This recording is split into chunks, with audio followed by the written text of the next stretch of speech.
Hey guys, today we're gonna do something different. We're gonna see a quick, very simple infographic I made about the new Undying team. So it's very self-explanatory, but I'm gonna explain it a little bit. Build order, who you want to have biggest, of course, Hela. He needs to be the biggest, so the other two zombies will survive. Like Zombie Iron Man has we are going to call Zim for the remaining in his as Zim listed, and also Zombie Juggernaut as Zags. So Zim has on his passive in every game mode, if he has an ally, 100% chance to revive with 50% plus 10% for Zombie Juggernaut, so he will survive with 60% of his max health. And Zombie Juggernaut. So you need to have the Hela biggest, so the other two will revive. And Zombie Juggernaut gains charge whenever an Undying is summoned or revived. So basically, by Hela's summons the Gregs, we are calling them Gregs, the undead as guardians. These are going to be the people that give him more charge when they die, but also if your Zombie Juggernaut is Zombie Iron Man is small, then he will also die and give Zombie Juggernaut extra charges when he's revived. So if he reaches 5 charges, he also gains 2 in war offense. He will revive again with 50% plus 10%. So he will, or even like 70%, sorry, because it's also Hela, it's kind of an Undying, but they both will revive because of Hela. So you need to have your Hela the biggest, so the other two will keep reviving. Also, she does some cool stuff and damage, especially if your zombies are small, she carries a lot of the damage on the team.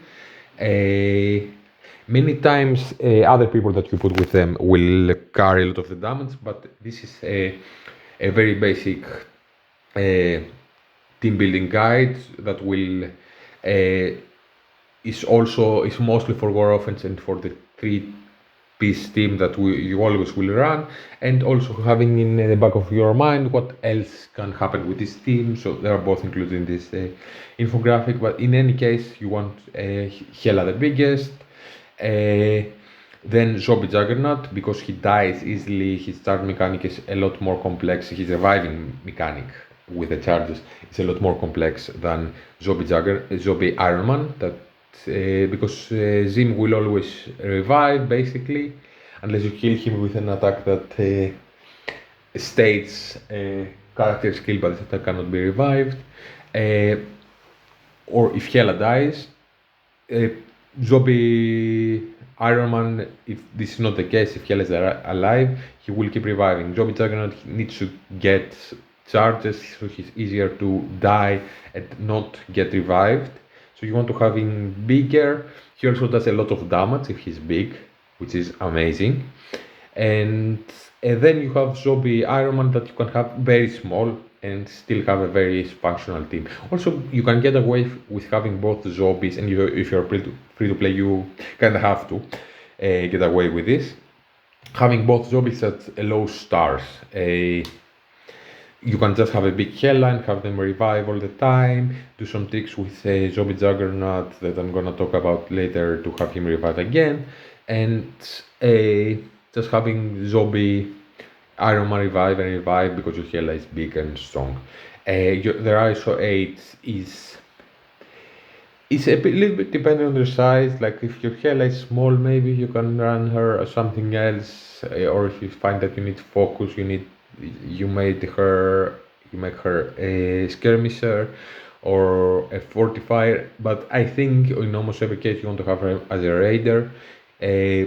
She does a lot of multiple target attacks. Both her basic is attacking 2 people or 2 times, and her ultimate attacks everyone. So it makes a lot of sense to have her as a raider. She does damage this way. Cool. Then you go to Zombie Juggernaut. If he's small, have him as a fortifier, and he will probably survive more. But if you have him a little bit bigger and you can afford to, Tracker is amazing on him. His ISO attack is the best. He does like 2 bleeds, and if the target has bleed, another 10% of the character's max health. So even if he's small, he can make like 20% using his basic. You can chew like of a very big opponent 20% of his max health plus a little bit of more damage that he will do. This also changes the functionality. If he adds 2 bleeds, this will make the characters kill each other. So he makes a lot of sense as a striker. And if you also have the other 2 characters putting out vulnerables, it's nice to have somebody taking advantage of them. And he's the best of the 3 to take advantage of vulnerables. Zombie Iron Man, in most cases you want to have him as a skirmisher. There's also a big difference, like Zombie Juggernaut tends to have more focus naturally and on his stats, and in his special, which is his more important ability to land, he gains another 1000% extra focus. You also want to have him a couple of gears higher than Zombie Iron Man to survive, so he will have more focus by that.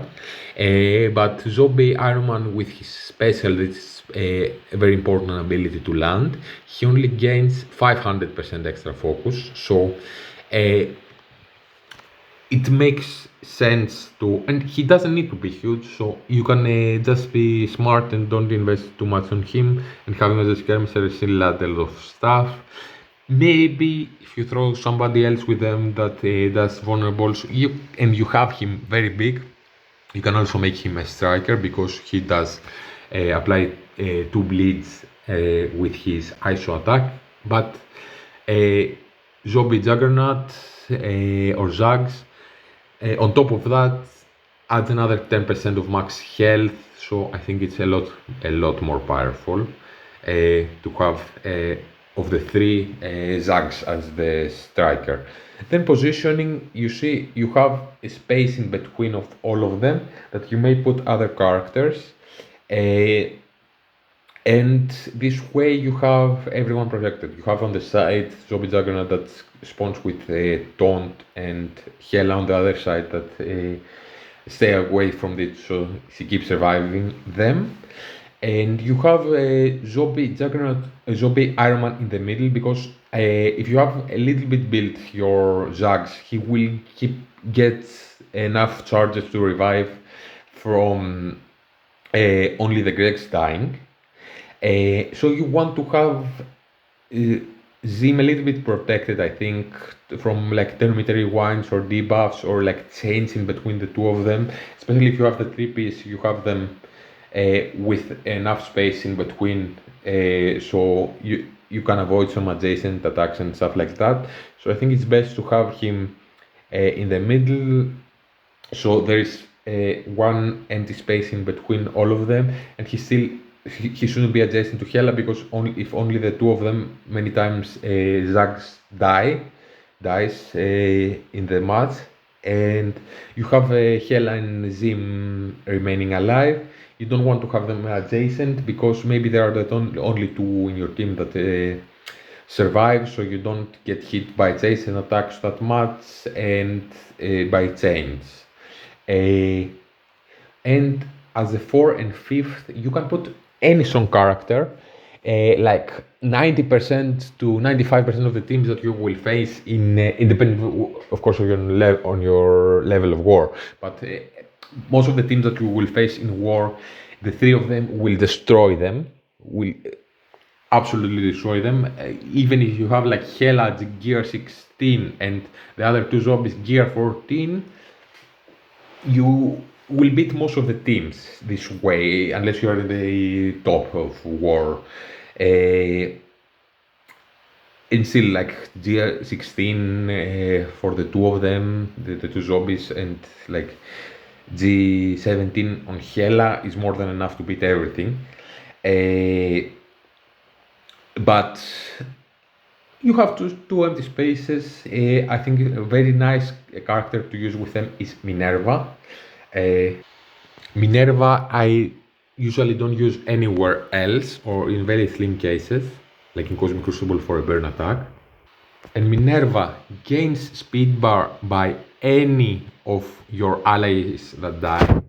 So Grex will keep dying, the Hela summons will keep dying all the time and give her a 20 or 25% speed bar each time. So she will get more turns. And the main reason I use them together is because Zax, even if you have him huge, he tends to die easy. Not easily, but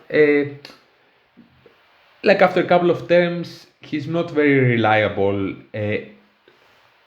After a couple of full turns of your enemy team, he's not the most reliable character to stay alive in contrast with like Zim or Hela. If you have her a little bit built, she will, with the Gregs and everything, she will keep staying alive. And the taunts with the Gregs and everything. Zags puts taunt on himself, so he kinda pushes your opponents to kill him. So Minerva is very nice because she has a turn 1, so anytime you want to use this, and she gains speed bar when your ally dies. So she gains 20% speed bar or 25 if you have the T4 on the passive that I don't have. She gains this speed bar when your Zags dies, maybe another 20% by adjacent Greg that dies. So you have her gaining a low speed bar. To use her special that revives a dead ally with 40% max health, and she will add 2 death proofs on him, so she gives him a second chance in life, if you will, to try again. To, if he is small, for example, he dies quickly and you revive him, at least to use his special, which is a very game-changing ability that needs to go out at least one time per matchup, otherwise he's useless there. And she also does bleed with her other 2 abilities, like her ultimate steals 15% max health, that if you go against like characters very strong in this game that have a lot of health, she does take 15% of their health. Anything that happens, he doesn't need to have huge stats because she's also an older power character, and she will give that redistributed to all allies, so maybe heal Zags after she revives him, or heal him a little bit so he doesn't die so easily. She gives 2 regenerations, cool, but she also does 2 bleeds on all enemies or bleeds for 2 turns. 1 bleed for 2 turns to all enemies. That with bleeds, this team makes the other people kill each other, so it's amazing. And her basic does a bleed and also a regeneration that may help Zax. So she's a very clutch character being in there, that I think I will put her next to, in between of Hela and Zim. So she's enough away from Zags that if he dies, he doesn't get splash like adjacent target damage, so she is still alive to revive him. And I also use Quicksilver with them. I don't need to next to like Zags. I don't think that he needs a lot of introduction. He's a very powerful character. He removes charges that many powerful teams have. Terminator Rewind, a lot of damage. Basically, if you put this team together, you can beat almost every team in the game right now in the war. And by having him next to Zags, first of all, he cannot get 10 meter wind. Then he may summon a quicker Scarlet Witch, which could be very helpful. And he's kind of tanky, so he can take the adjacent damage and still do a lot of cool stuff. If you fight not a top like 3 or 4 war defense team, especially if the team doesn't have Apocalypse, you don't necessarily need to put Quicksilver with them. He's almost like a waste. Even with Gamma, if you have a very big Zags, the 3 of them can destroy even Gamma. Maybe he needs to be the same gear as Red Hulk, to not necessarily the same SARS, to survive his special. But you also have a Minerva with them to survive him and try again if everything goes bad with Zags. And if Quicksilver doesn't work or is too small, you don't have the right size on him, you can put Apocalypse with them, and you beat everything. I haven't tried them against Super Skrull yet, so side note for that I cannot tell you if they beat Super Skrull or not. But with Quicksilver and Minerva, also Quicksilver, like the Scarlet Witch that he summons, is very strong. She gives health to everybody, also to Zack to help him survive. She extends debuffs. If she dies, she gives again buffs to Quicksilver to keep going. So I think it's a very powerful team. You can put her together with them and skip Minerva, but she doesn't have a revive, so Minerva revive for me wins, even if she's smaller. She just needs to like revive him, Zags once and then die. She doesn't need to do that much and 15% health steal from everyone, I think, is good enough to have her on the team, and I personally don't have a better use for her. But if your Quicksilver isn't big or isn't doing it, you can put Apocalypse with them, and he destroys everything. Especially other teams with Apocalypse make it super easy to beat, because you can flip the opponent's Apocalypse immunity, because he doesn't have safeguard because of your Apocalypse. You can flip it with a Zack's opening move and just destroy them. It's very, very easy. And let's talk about T4s. So first for me is Hela passive that spawns a second break when she drops below 50% max health if you have the T4 on him, and puts taunt to both Gregs on the field.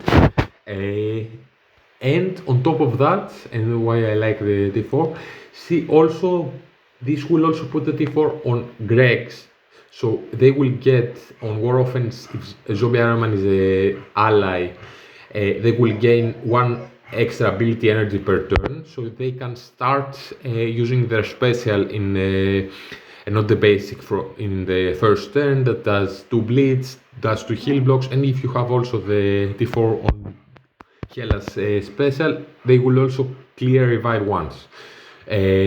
Plus, when he dies because he killed himself first move, he reduces the speed bar of all enemies by 10%, so you will start by putting 2 bleeds and 2 heal block for 2 turns that Hela can spread, reduce turn meter, remove potentially a revive once, and have your Greg again every second turn, not every third, to can use this attack. So I think this is almost a mandatory T4 for the team. It's a very powerful team. Even if you have zero T4s on them, they will beat like every B tier war defense team very easily.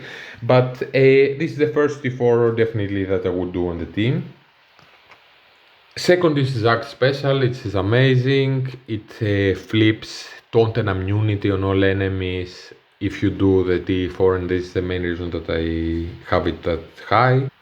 So this completely changes matchups. He also does more damage and prolongs all negative effects on its target the second time that he does it instead of 3.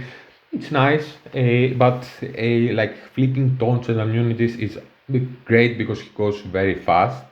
And this is like a very powerful mechanic that will make this team super powerful and beat a lot of difficult teams. Number 3 is Zag's passive. He gives extra 40% resistance to self and Undying, make it into 100% instead of 60. And on more offense, if his health is more than 50%, he will lower the enemy resistance by 75%, making everything land a lot easier. I don't have this higher because even if you have him very built, he is not always reliably higher than 50% when you want to use your more important abilities. But it's a very nice to have if he happens to say more than 50% to be able to land more stuff with Hela and with a Zim, and also his own maybe special if he happens to say more than 50% max health. This team has a lot of focus by many ways, like a Hela passive gives them 90% if there's all 3 of them, gives 90% to everyone plus 90% focus. And all characters have many attacks that can that gain extra focus. And you also have Zim as a skirmisher, just in case if he's smaller, if you don't have too many stars on him, or if you don't want to put too much gear on him. That's why it's not number 1, but it's still like lowering enemy resistance by 75%. It's great and giving resistance to your team, especially if your Hela is a little bit bigger. She may resist like a Morgan Le Fay ultimate, which is very cool. Then number 4 is Hela Special. Hela Special does apply disruptors for 2 turns instead of 1, and apply Sublit instead of 1, and also does 60% more damage. That's all nice, but the main reason that you do this is because it also affects your Greg's special that will make him do 60% more piercing to primary target, which is cool, is powerful. He does some damage, but on war offense, if Zombie Iron Man is an ally, clear revive once from the primary target. This is a must have in some matchups. That's why I don't have it higher on the list, but it's very high. So gaining revive once clear and disable for 2 turns instead of 1 that you can do to people that would have taunted otherwise, and 2 blitz I think is very strong, so it's number 4 for me. Number 5 is the Zombie Iron Man special that's does give him only in war offense safeguard for 2 turns and apply trauma for 2 turns to primary target. It's not as impactful now that you have Zack special opening and applying trauma to everyone, but it's still very nice in renewing of trauma. It may make a huge difference in a matchup, so I have it at number 5. Number 6 is Zim Ultimate. That's on war offense only. If he has an ally, clear all charge from the primary target and the enemy with the highest resistance. So matchup, this is a very strong move. It's not turn 1, it's turn 2. By some cases, the matchup will already have been decided. That's why I don't have it higher on the list, but on certain matchups it's mandatory to have. Like even Heroes for Hire, that this team destroys, and you have like many teams like Gamma is mandatory to have by facing a Gamma, or very very nice to have, and with Secret Defenders. There's a lot of meta teams right now that take advantage of charge, and by him clearing all charges from two people in the field, even if it's only war offense, because it's a war offense team, it's almost a mandatory T4. Then you go to Hela Ultimate, which clears all barrier from all enemies, like Darkhold, and some other teams. And if Zombie Iron is an ally, spread all negative effects instead of only 4. It's not always that you have more than 4 negative effects. That's why it's not higher on the list. And it doesn't do more damage with this. But I have it still high on the list because sometimes spreading more is nice to have. Clearing all barriers on matchups is nice. Especially if you have your team small, you rely on them killing each other. It makes you like get through them faster. Then it's number 8 is Zag's Ultimate. Plus 100% damage to primary and secondary targets. That if he's a kind of build, this does a lot of damage, and 20% more drain. Because it happens a bit later in the matchup that he might already have died. I don't have it very high, and it doesn't change the functionality too much, but 20% more drain, a bit more damage is nice to have. It's also a bleed ability that if you put the T4s on them, presumably it does more damage on every single bleed, even if it doesn't say so on the text for the T4. So number 8 is Zag's Ultimate, very strong ability, but not technically mandatory to have. The other ones on top are more impactful and change the functionality a lot more. Plus, with his attack, he also heals himself by negative effects removed. He heals himself extra 10%, and it already had 30% drain, so he will heal himself even if you don't have the T4 on him. It's just nicer. It will heal him a bit more and will allow him to do more damage to kill your opponents faster. It's not. It's in a point in the game that happens that it will already have to some degree. The matchup will already be decided to some degree if you win or not. So it's not super game changing, but it's nice to have. Number 9 is Zim passive. It's only in war offense, and enemies with bleed take an additional 25% damage. It's very nice to have. Just doesn't apply, let's say, in Crucible, and you already have like it's maybe more important to have more bleeds on the field and then have. Later on your priorities to have people with bleeds take more damage, because if there are bleeds, people will kill each other. This makes them kill each other faster. It's nice to have, plus 25% damage. Zim's passive has a lot of very cool stuff that happens before the T4, so it's not technically super mandatory. And number 10 then is Hela Basic, that will make her apply bleed to the most injured enemy that wouldn't happen otherwise, which is very nice. And 60% more damage to the primary target, 10% more piercing to the most injured enemies. It does this attack kinda regularly, but it's her turn 3 ability.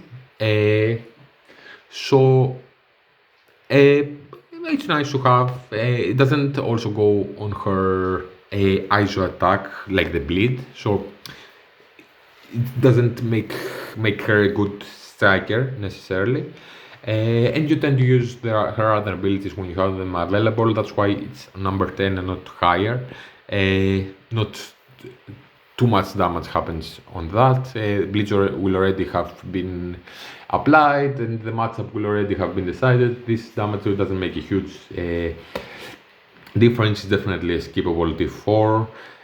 Like even with the first like 5 T4s, this team's faction's amazing. The other ones are more luxury or nice to have. And this is just like an extra, a bit nice, cool. It's kind of nice to have, like the Hela basic. Then is Zim basic that will apply 2 bleeds instead of 1, and war offense will make the controlled character that gets mind controlled to do 50% more damage. By the time you get to use this attack, I have found that everyone on the field will have bleed because it applies it makes the primary target to attack the most injured enemy that does not have bleed. Usually everyone has bleeds by the point you use this attack, so the extra 50% doesn't get used that often. It's also only war offense. If you have a Messiah, maybe instead of 1 bleed, 2 is very nice. It's also like a attack that characters kill, but this attack cannot be revived, so cool, I don't know. But definitely it's skippable T4 if you want to skip T4s in this team. And then you have Jack's basic that will just do extra 60% more damage to primary and secondary target. It's a bleed attack and he's a striker, so it takes some extra boost, but it's definitely a very skippable T4 and probably the most skippable on the team. So this is how I have them now in game, and here is the positioning that I use in most matchups when I'm not putting Apocalypse with them, which I usually am not.